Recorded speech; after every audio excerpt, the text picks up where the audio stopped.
Oui, shalom.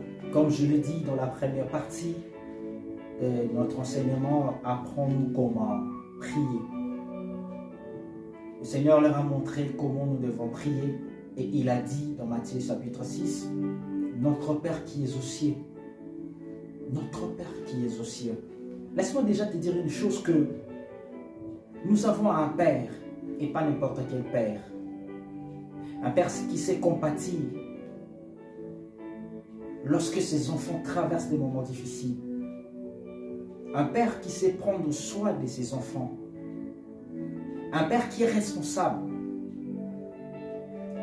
Un Père qui sait honorer ses engagements envers ses enfants.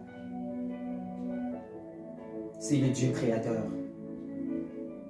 Un Père qui a dit dans Matthieu chapitre 6, le verset 25, c'est pourquoi je vous dis, ne vous inquiétez pas pour votre vie, de ce que vous mangerez, ni pour votre corps, de quoi vous serez vêtus. La vie n'est-elle pas plus que la nourriture, et les corps plus que le vêtement? Regardez les oiseaux du ciel, ils ne sèment ni ne moissonnent et ils n'amassent rien dans le grenier, et votre Père céleste les nourrit. Ne valez-vous pas beaucoup plus qu'eux? Un Père qui connaît la valeur de ses enfants.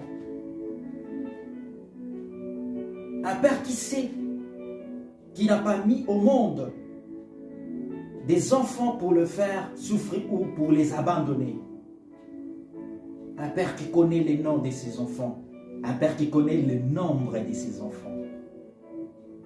Il n'est pas comme le Père de ce monde. Il est particulier, notre Dieu. C'est ce Père-là que Jésus a voulu dire lorsque vous priez.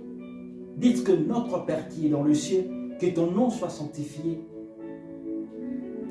Notre Père qui est dans le ciel. Il ne restait pas dans son trône de la gloire au ciel.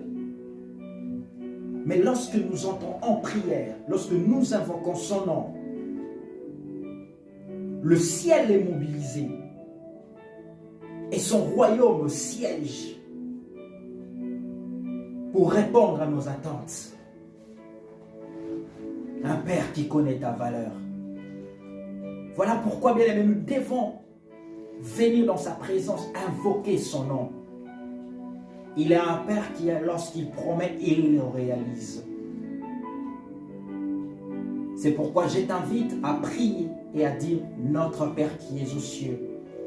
Tu dois prier avec foi et de comprendre que tu as un papa qui t'aime et qui a besoin que ta vie aille de l'avant. Sois béni au nom de Jésus-Christ.